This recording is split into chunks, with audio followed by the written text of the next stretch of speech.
I've only had one tune-up on it. 22-year-old Tyler Comerford has owned his trusty moped for about a year and a half.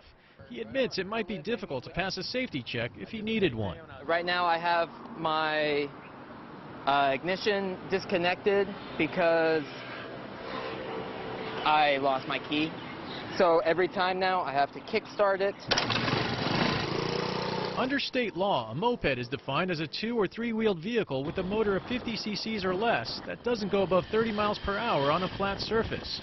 They're extremely popular among college students short on cash. I work grounds here, and it doesn't pay like great, but I mean, I can get by on it. So definitely like owning a moped is a lot easier to afford than owning a car. It's easy to find parking anywhere, get through traffic a lot easier. There's no insurance, no safety checks, gas is cheap. Maui County and the Big Island already require annual safety checks for mopeds.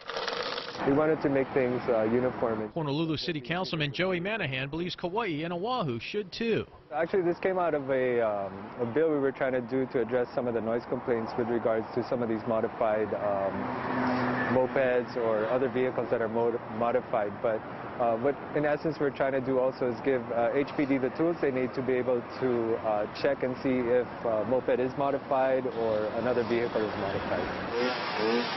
But those who deal in moped sales and repairs say a majority of owners don't want to make a lot of noise. You know, kind of penalizing everybody for, you know, the sins of a few, I don't think is the answer. The mandate to have mopeds undergo annual safety checks would be inserted into existing state law. That means all moped riders would be required to have insurance.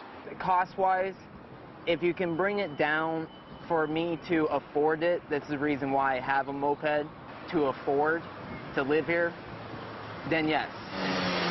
According to Geico, a bare-bones 6-month policy for a moped of 50 cc's or less would cost about $100. If safety checks are eventually required, tack on another $20 or so. This just makes it a lot more difficult for people to save money and not have to be sitting in their car stuck in traffic every day. Manahan's resolution has been forwarded to the Executive Matters and Legal Affairs Committee for consideration. So far, a hearing date has not been set.